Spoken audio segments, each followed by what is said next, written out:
Funding for this edition of Remember Them with Steve Adubato and Jacqui Tricarico has been provided by PSEG Foundation, NJM Insurance Group, serving New Jersey's drivers, homeowners, and business owners for more than 100 years.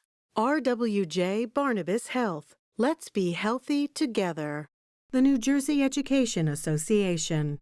Horizon Blue Cross Blue Shield of New Jersey. The Russell Berry Foundation. Making a difference. New Jersey Sharing Network. And by New Jersey Institute of Technology. NJIT makes industry-ready professionals in all STEM fields. Promotional support provided by New Jersey Globe. And by New Jersey Monthly, the magazine of the Garden State, available at newsstands.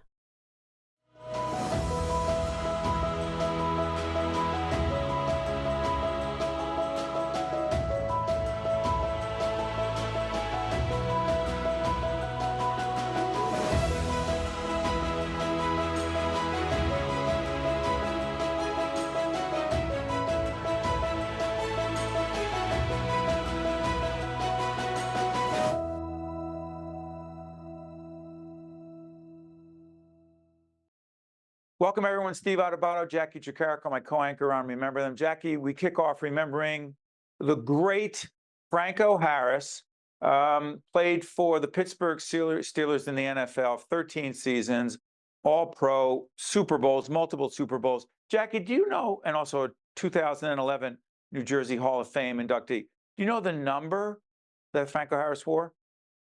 I don't know, and I should know because I was a Steelers fan for many years. What was the number? They retired at number 32, and no one ever wore it again. All right, you're going to see in this interview with Franco Doc Harris, Franco's son, he'll be talking about his dad as a great athlete, as a philanthropist, as an entrepreneur, as a great dad. I'm putting you on the spot again, Jacqui. What was the catch that Franco Harris was famous for? Now I can't remember the name of it, but I know that it won one of the Super Bowls. The Immaculate Reception. Immaculate Reception. Jacqui's going to go, well, hold on. We prepare for all these shows, and you ask me stuff that... I remember you talked to Doc about it. Obviously, he told a really good story about it and what he remembers from that time, which isn't much because he was such a young kid when his dad was playing for that, for the NFL. So it's interesting because Doc talks a little bit about that, but it's more word of mouth, things that he heard over the years from his family. And what Franco Harris instilled in his kids was working hard, philanthropy, giving back. That's what Doc continues to do, taking over some businesses that Franco started and making sure he's continuing his dad's legacy. Jacqui, back in the day when you were a little kid, Franco Harris came to Newark, New Jersey, to my dad's place, the Northport Center. It's a community center in Newark. It was an Italian-American celebration. Franco's mother was from Italy. Franco came with his mother. She was very short. Franco was big, strong. He was part Italian, part African-American. We celebrated together Columbus Day at the time, it was called, in Newark. And it was extraordinary to meet him in person, to meet his mom, and to get a sense of him. It was one of the highlights of my life. And I will say that this interview with Doc Harris, his son, brings Franco to life. We remember the great number 32, the Immaculate Reception, Franco Harris.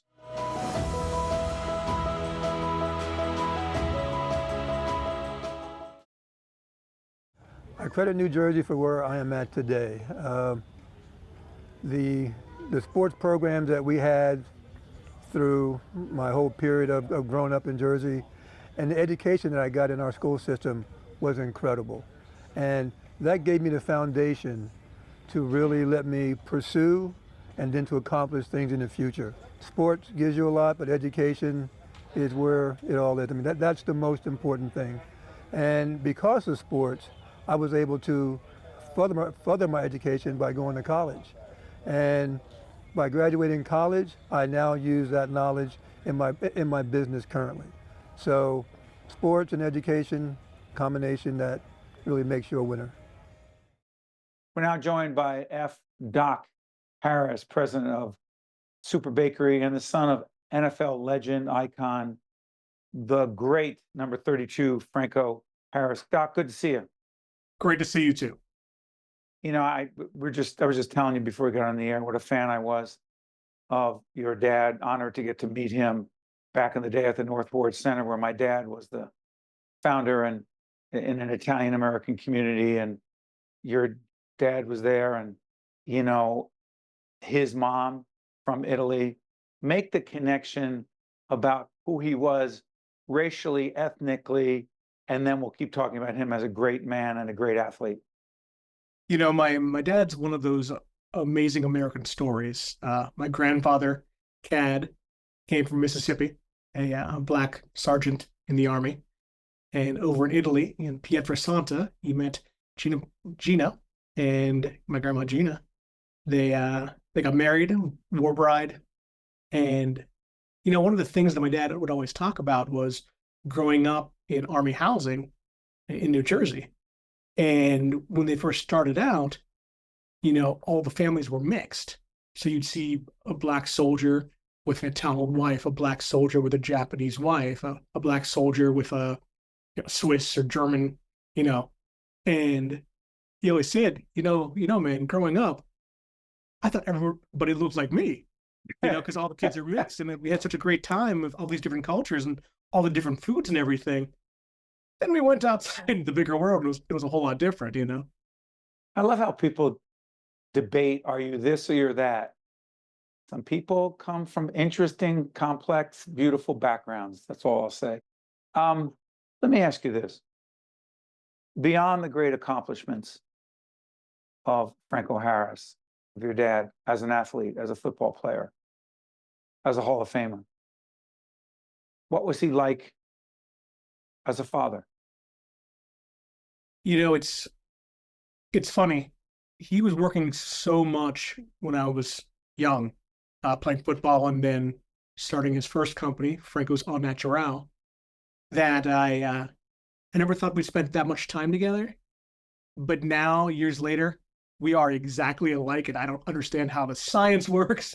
You know, it's wonderful having somebody like that. You know, having somebody like that, who was just always such a positive spirit. You know, my dad never said, we can't do this. It was, let's figure out a way to do this.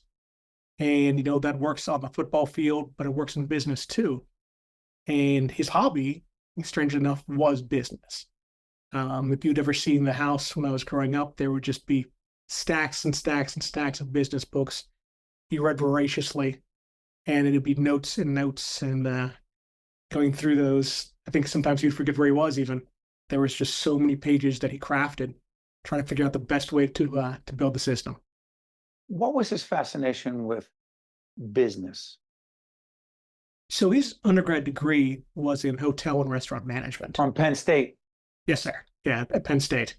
And he always said that it's what he fell in love with. He was always hustling from a young age. My grandparents didn't have much money, having 9 kids on an Army sergeant's salary. So from a very early age, it was out there shining shoes, picking blueberries, running errands for soldiers and stuff. So we always had that very strong work mentality. And then from that, he fell in love. I think the big push was, and he tells the story, the first time he was getting recruiting trips, and he flew on an airplane, and they took him out to dinner, this huge steak and all this other stuff, and he went, all right, this is pretty good. And I think that's what got him into the food service and hotel industry. The first time you saw the Immaculate Reception, which I'm sorry, what did I just see? The first time you saw it, A, your reaction, B, your conversations with your dad about it afterwards, if you had any. Well, you know, I saw that, man, I just had my 45th birthday, so let's go ahead and say about 44, 45 years ago, the first time. So I couldn't tell you about the first time I saw it, but all the different times, all the different analyses, all the different discussions, my dad would always bring up what Joe Paterno told him when he was playing college football. The great Joe Paterno at Penn State, his coach. Right. Yes, sir.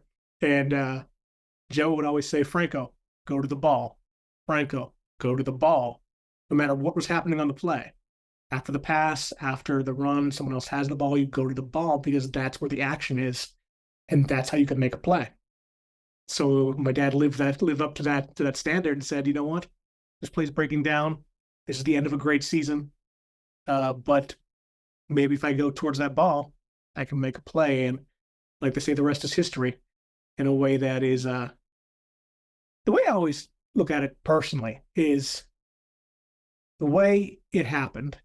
The city in which it happened in, Pittsburgh feeling kind of down and out as the collapse of the steel industry, the Steelers having never really won anything up until then, and the people there watching this miraculous, literally hand of God kind of situation, and experiencing that must have been magical.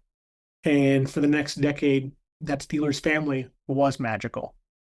And the fact that so many of those guys stayed around, stayed in town, stayed friends, really shows you the very best in team sports and the very best in commitment to where you play. Was he in the same backfield with Rocky Bleier? Yes, sir. And in 1976, number 20, Rocky Bleier, great blocker, great teammate. They were close? Very close. Yeah, Rocky and my father remained friends, very close friends for a long time. Rocky's like an uncle to me. 1976, when Bradshaw got hurt, Rocky and my pops both rushed for 1,000 yards. Right? Amazing. And knowing Rocky, who has probably the most inspirational story in professional football, honestly. You go to Vietnam, you get your foot blown off, they'll tell you you'll never walk again. And instead, you train hard and you get to be a professional football player and win Super Bowls. That's inspiring on a level that you can't compare to anything else. Let me ask you this. Your dad was bigger than life.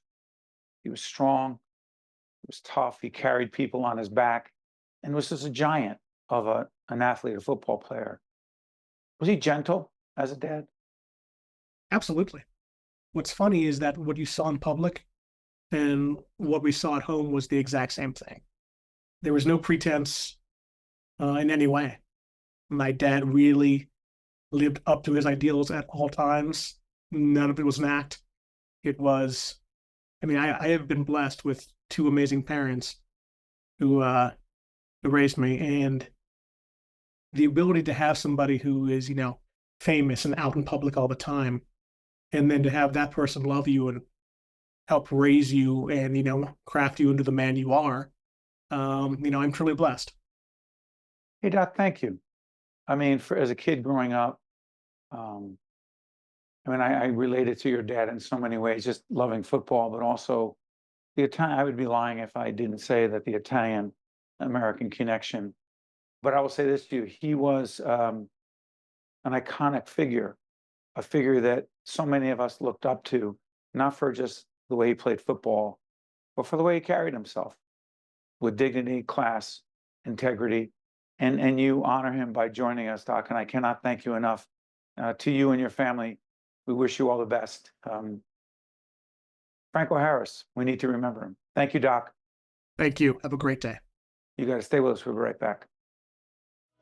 To watch more Remember Them with Steve Adubato and Jacqui Tricarico, find us online and follow us on social media.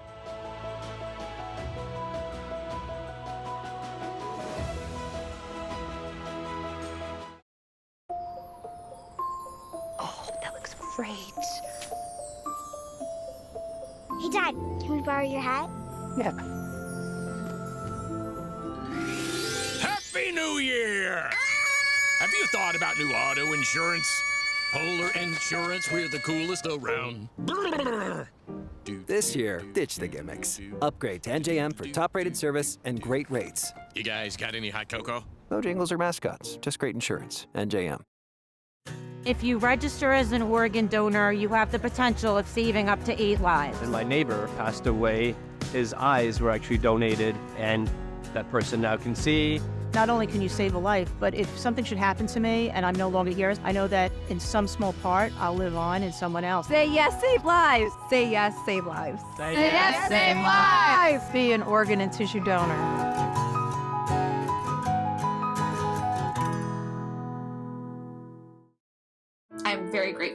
still here. That's me and my donor when we went to celebrate our first anniversary. With a new kidney, I have strength. They gave me a new lease on life. I'm still going everywhere and exploring new places. Nobody thought I was going to be here. Nobody. And I look forward to getting older with my wife. That's possible now. We're transforming lives through innovative kidney treatments, living donor programs, and world-renowned care at 2 of New Jersey's premier hospitals. They gave me my normal life back. It's a blessing. RWJ Barnabas Health. Let's be healthy together.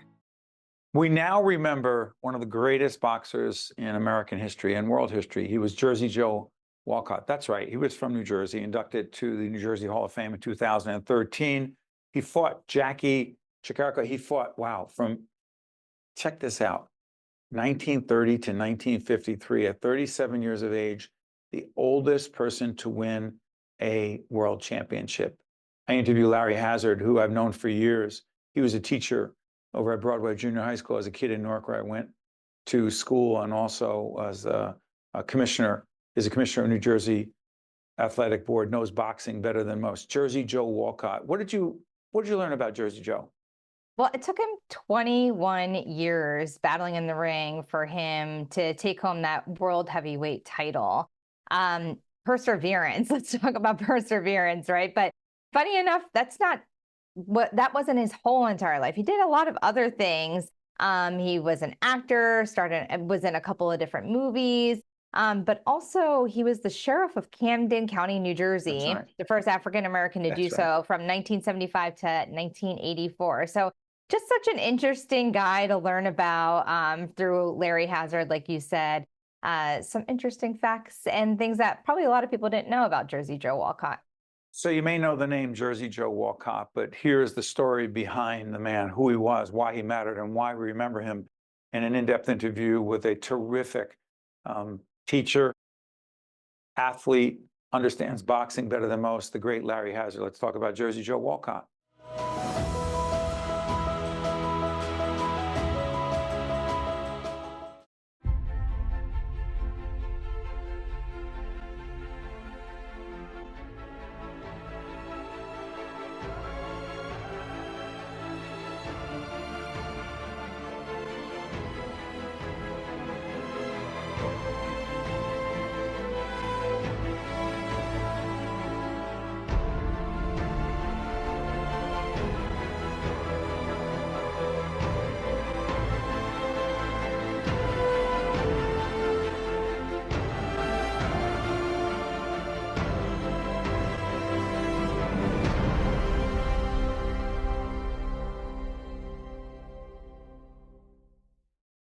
We are honored to be joined by Larry Hazzard, Sr., Commissioner of the New Jersey State Athletic Control Board, also a boxing referee in the past, an educator who I knew as a very young boy in Newark, New Jersey, in the public schools. Larry, it's great to see you again, my friend. Same here, Steve. Great to see you as always. You got it. So Jersey Joe Walcott. I mean, as a young man, I remember reading about and hearing about him. What made Jersey Joe Walcott so special? Because you knew him in a very special way, please. Well, what made him special in 1978, aside from being a great heavyweight champion, of course, but personally, in 1978, as you know, I was in the Newark public school system as an administrator, principal. That was my real job during the day. My nighttime job, I was a budding amateur boxing referee. And I was doing fights all over the state of New Jersey and parts of Pennsylvania. So I was enjoying the best of two worlds, really. So I had done a boxing tournament in northern New Jersey one night. And so when the event was over, I was in the dressing room getting ready to go home. And in walks a fellow by the name of Al Certo and Jersey Joe Walcott. They were good friends. Al brings Jersey Joe over to my locker. He says, "Joe, this is the kid I've been telling you about." And I'm like, huh? I didn't even know who Al Certo was at the time. So this kid, you got to make him a professional. You saw him working tonight. This guy is good. Boxing is going to get big in Atlantic City. You're going to need somebody like him. And so I just took off from there. Jersey Joe Walcott, from that point, got all my contact information. He turned me professional as a referee in 1978. He brought me to Atlantic City. I started my professional boxing refereeing career because he had recruited me from the amateurs and brought me to Atlantic City, and the rest is history. And little did I know at that time, and I'm sure he didn't even know at that time, that 7 years later, I would succeed him as the boxing commissioner. It just goes to show you sometimes when, you know, you're looking, you're trying to find your destiny, sometimes your destiny will find you, you know, unbeknownst to me, and the rest is history, Steve. But part of the history, Larry, if we can go back, is this is a guy, Jersey Joe Walcott, born in 1914 in New Jersey, in Merchantville, New Jersey. 15 years old when his father dies. He had his first professional middleweight fight in 1930. 17 years it took him to earn a title fight with the great Joe Louis. He loses to Joe Louis. Both times he fights him. He then fights Hazzard Charles in 1951. He's getting older, right? For boxing, 40 is like 65 in boxing. So he's getting older, and he fights Hazzard Charles, and he wins the heavyweight championship at 37 years of age, the oldest person, and afterwards it was the great George Foreman. George Foreman. So put that in perspective, all those years fighting, he finally wins the championship. Go ahead. Listen. He fought 5 times for the heavyweight championship. The 2 guys that stood in his way was the great Joe Louis and Hazzard Charles. He fought Joe Louis twice. The first time he fought Joe Louis, he got robbed. Joe Louis had left the ring because he knew he had lost the fight. They brought him back into the ring to announce him as the winner of the fight. He fought Jersey Joe Walcott. Jersey Joe Walcott fought him again and lost. Then he fought Hazzard Charles. He lost to Hazzard Charles. He fought for him 3 times. He fought Louis twice, fought Hazzard Charles 3 times. He beat Charles on the 3rd time. And that's how he becomes champion? He becomes champion after his 5th try. On the 5th try, 2 losses to Louis, 2 losses to Charles, and then on the 5th try against Charles, he becomes the champion at age 37. How significant was and is that, Larry Hazzard? Very significant. It had never been done, okay? He was the oldest man to win the heavyweight championship at 37, which was, you were like 37 years old fighting then. It was unheard of. But then, Larry, he actually fights the great, undefeated, from Brockton, Massachusetts, Rocky Marciano. What happens? Well, they say he was ahead in that fight. I got the picture, and Jersey Joe hated that picture. He tried to throw a right hand, he tried to throw a left hook, and Marciano hit him with that right hand, and that's a world-famous picture with a grimace on his face. Marciano knocked him out. He was very late in his career. Explain to folks, again, Mike Tyson, the youngest to win the heavyweight championship, and you refereed some of Mike Tyson's fights, okay? Yes. Okay. Young, I think he was 20 or 21 years of age. 21 when he won it. 21. 37, and then he's fighting Rocky Marciano, this great fighter from Massachusetts, getting close to 40 years of age. That's right. Was there any part of him that he said, I got to get out of this, or was that his way of making a living, Larry? Well, that was part. That was part of his way of making a living. You know, he was helping to support his family during his fighting days, and then, of course, into his fighting career, he had a relatively large family that he supported, and you know, the thing that with him was that drive and that intensity and that stick-to-itiveness, that toughness. You know, this was a unique person. Jersey Joe Walcott was a unique individual that I was so honored to have known on a personal level. And again, he has an acting career for a short period of time. In 1971, Jersey Joe Walcott becomes the first African-American to be elected the Camden County Sheriff. How the heck does that happen? I don't know. I mean, this man was he was admired and he was respected. And, you know, after he was served as the Camden County Sheriff, he became the New Jersey Boxing Commissioner. And that's how you became. He then he recruited me. You see, this is how unbelievable, man. Unbelievable. While he was the commissioner, he recruited me out of the amateurs. I had no aspirations whatsoever of becoming a professional boxing referee. I was as happy as you could be in the schools during the day, refereeing amateur fights at night. And that was the best of two worlds. I had no aspirations whatsoever becoming a professional referee. So the great Larry Hazzard, who is an institution in the world of boxing and in public urban education, talking about the extraordinary life and career of Jersey Joe Walcott, who we lost at 80 years of age in 1994. I cannot thank you enough, my mentor and friend from Newark, New Jersey, Broadway Junior High School, back in the day. I cannot thank you enough, Larry. Well, I can't thank you enough for having me. You and my dad were like this growing up. That's right. That's right. And I can't thank you enough for having me on, Steve. And it's great seeing you. My love to you and your family. You will always have my respect. It is an honor. It's an honor for me just to be able to talk to you. Larry Hazzard, thank you so much. For everyone watching our series, remember them on One. The great Jersey Joe Walcott.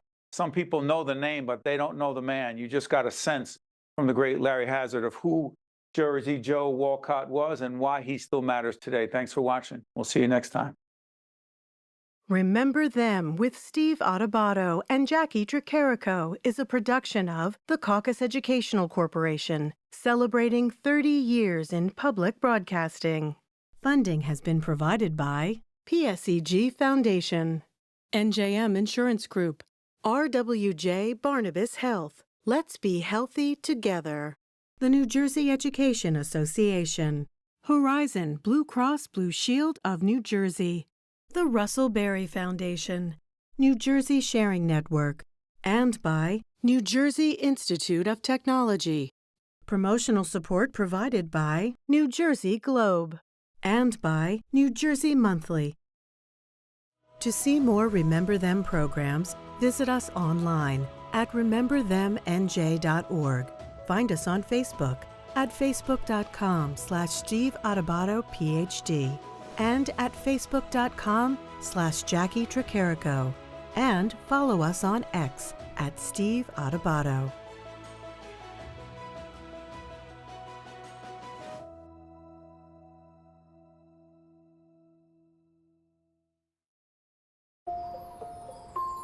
Oh, that looks great. Hey, Dad, can we borrow your hat? Yeah. Happy New Year! Have you thought about new auto insurance? Polar Insurance, we're the coolest around. This year, ditch the gimmicks. Upgrade to NJM for top-rated service and great rates. You guys got any hot cocoa? No jingles or mascots, just great insurance. NJM. If you register as an organ donor, you have the potential of saving up to 8 lives. And my neighbor passed away. His eyes were actually donated, and that person now can see. Not only can you save a life, but if something should happen to me and I'm no longer here, I know that in some small part, I'll live on in someone else. Say yes, save lives. Say yes, save lives. Say yes, save lives. Be an organ and tissue donor.